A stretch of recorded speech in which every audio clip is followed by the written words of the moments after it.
Bismillahirrahmanirrahim. Alhamdulillahi kafa. Wassalatu wassalamu ala al-habibil mujtaba. Wa ala alihi wa sahbihi ahli tuqa wal wafa. Wa ba'd.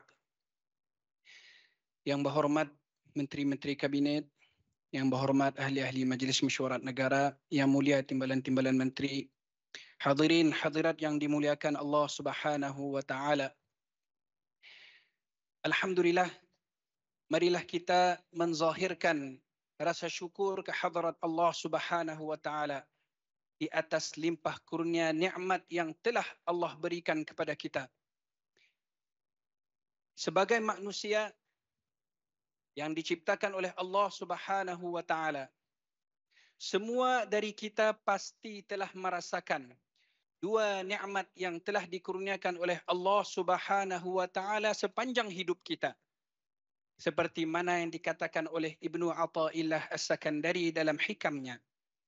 Yang pertama, ni'matul ijad wa ni'matul imdad. Yang pertama, ni'matul ijad. Nikmat kita diciptakan oleh Allah Subhanahu wa taala di atas dunia ini. Yang kedua, ni'matul imdad. Nikmat pemberian. Allah berikan kita cukup makan dan minum. Allah berikan kita tempat tinggal. Dengannya kita boleh berlindung dari panasnya siang dan sejuknya malam. Allah berikan kita udara. Allah berikan kita kesehatan. Allah berikan kita keamanan.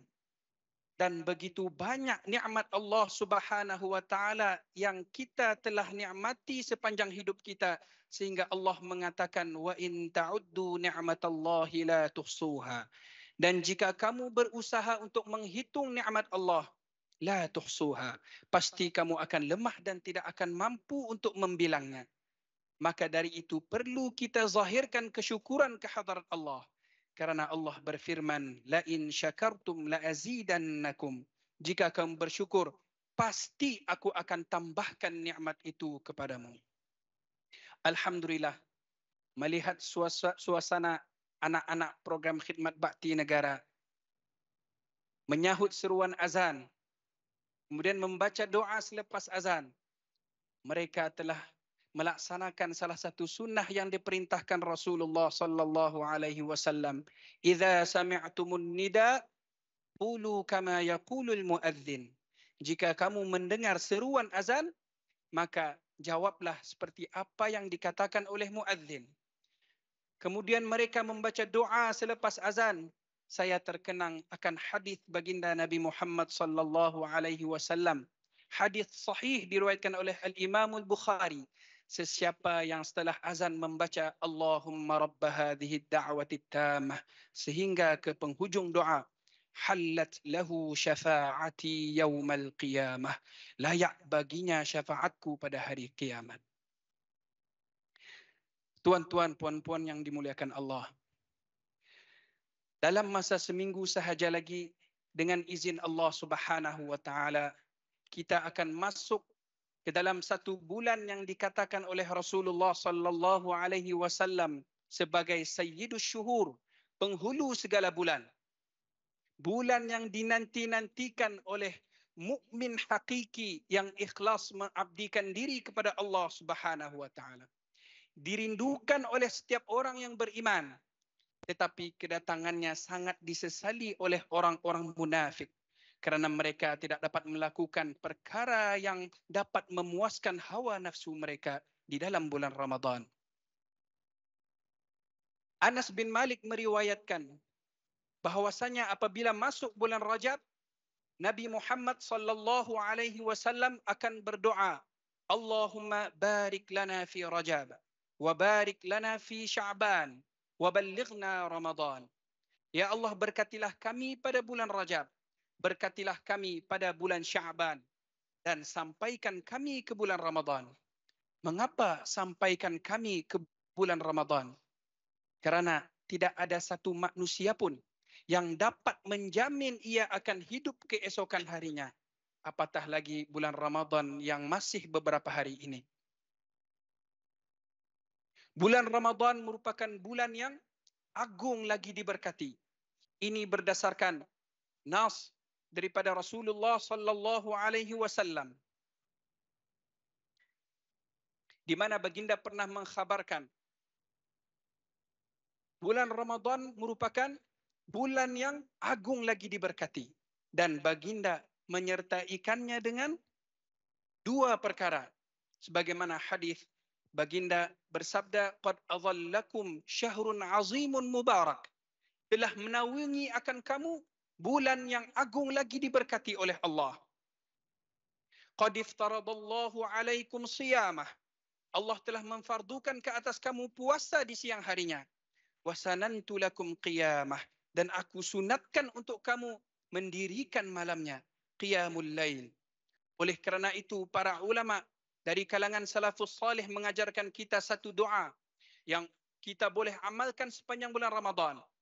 Allahumma sallimni li Ramadan wa sallim Ramadan li wa tasallamhu minni mutaqabbala. Ya Allah, selamatkan aku untuk Ramadan, selamatkan Ramadan untukku, dan terimalah amal ibadah yang ku kerjakan sepanjang bulan Ramadan. Apa yang dimaksudkan dengan selamatkan aku untuk bulan Ramadan? Boleh jadi Allah Subhanahu wa taala menyampaikan kita ke dalam bulan Ramadan, tapi kita ditakdirkan dalam keadaan sakit. Ada yang dalam keadaan lumpuh, ada yang dalam keadaan koma, ada yang dalam keadaan perlu menjalani rawatan yang membuatkannya tidak dapat beribadah, tidak dapat berpuasa dan memperbanyakkan amal ibadah di dalam bulan tersebut. Apa yang dimaksudkan dengan selamatkan Ramadan untukku? Boleh saja Allah menyampaikan kita ke dalam bulan Ramadan dalam keadaan kita sehat dan sejahtera, tetapi kita berada di satu negara ataupun kawasan yang tidak aman. Kita takut untuk keluar rumah, pergi ke masjid. Kita takut untuk menghadiri aktiviti-aktiviti yang diadakan di masjid, ataupun masjid memang dikosongkan kerana keadaan yang tidak aman. Dan watasallamhu minni mutaqabbala, terimalah amalku sepanjang bulan Ramadan. Rubba sa'imin laisa lahu min siyamihi illa al-ju'i wal 'atas. Boleh jadi orang yang berpuasa tidak mendapatkan apa-apa daripada puasanya, melainkan hanya lapar dan dahaga sahaja. Wa rubba qa'imin laisa lahu min qiyamihi illa at-ta'bi was-sahar. Boleh jadi orang yang berqiyamul lail tidak mendapatkan apa-apa daripada qiyamnya kecuali lelah dan bermalam sepanjangan. Maka dari itu, kita perlu mengagungkan dan menyambutnya dengan kegembiraan, dengan keimanan dan ketakwaan kepada Allah Subhanahu wa taala.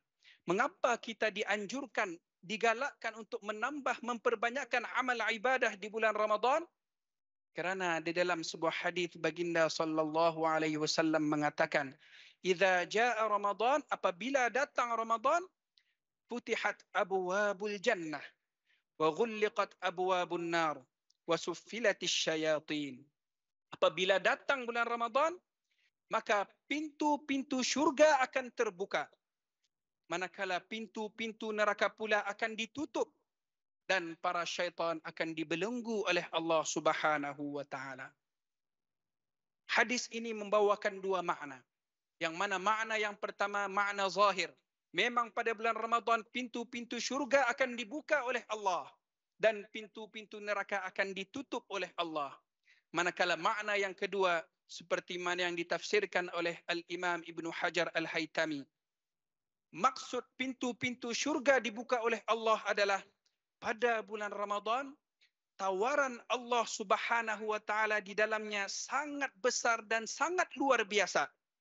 Yang mana apabila umat Islam merebut tawaran pahala yang berlipat ganda di dalam bulan Ramadan ini dengan berpuasa, sembahyang, sedekah, qiyamul lail, tilawatul Quran, yang mana semua amal ibadah ini melayakkannya untuk masuk ke dalam syurga Allah Subhanahu wa taala. Apa makna pintu-pintu neraka ditutup? Dengan amal ibadah yang seseorang itu lakukan sepanjang bulan Ramadan, menjauhkannya diri daripada maksiat kepada Allah, serta ia mendapat keampunan daripada Allah, yang mana membuatkannya akan terlindung dan terselamat daripada azab siksa api neraka.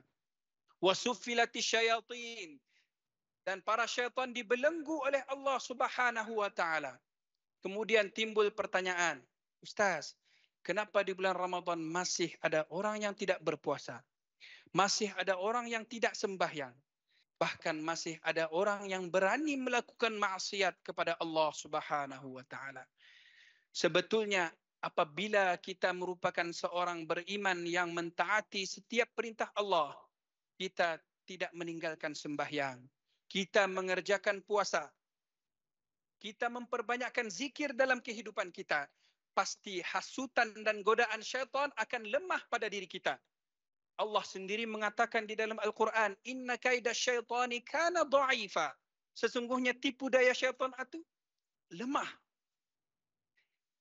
Innahu laisa lahu sultanun 'ala alladhina amanu wa 'ala rabbihim yatawakkalun. Syaitan tidak memiliki kuasa untuk menggoda, menghasut orang-orang beriman dan bertawakal kepada Allah Subhanahu wa taala. Tetapi kenapa masih ada orang yang melakukan maksiat?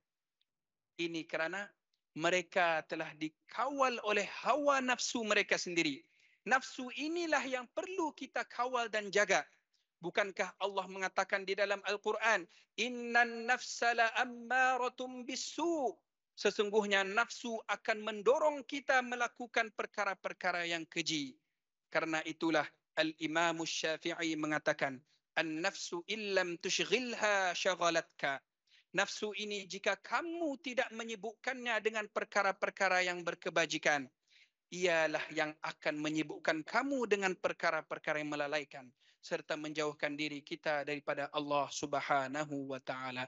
Mudah-mudahan kita akan disampaikan oleh Allah Subhanahu wa taala ke dalam bulan Ramadan dalam sebaik-baik keadaan, sehat dan sejahtera, iman yang teguh, takwa yang kukuh, sehingga dengannya kita dapat melalui setiap detik di dalam bulan Ramadan dengan usaha mendekatkan diri kepada Allah Subhanahu wa taala, dan semoga kita akan dapat istiqamah dalam ketaatan kepada Allah yang akan membawa kita ke dalam syurga Allah dan menikmati setiap pemberian Allah yang kekal abadi. Wassalamualaikum warahmatullahi wabarakatuh.